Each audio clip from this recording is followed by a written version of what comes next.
For this installation, you'll need a trim tool. Start by pushing in the on and off button on the light. Hold it in and use your trim tool to pry out the end to remove the clips holding it in.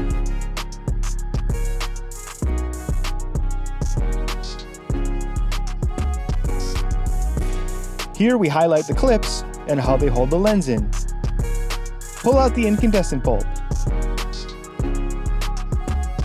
Install the LED bulb.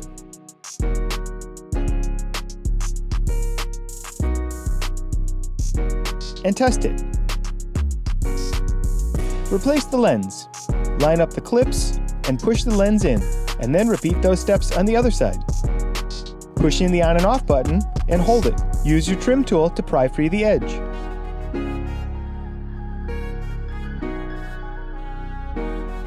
Pull out the incandescent bulb.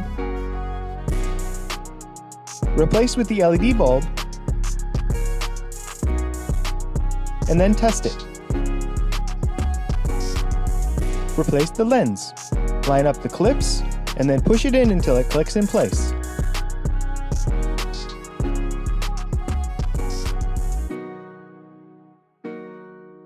The new interior LED bulbs are great, and a huge upgrade from the incandescent bulbs.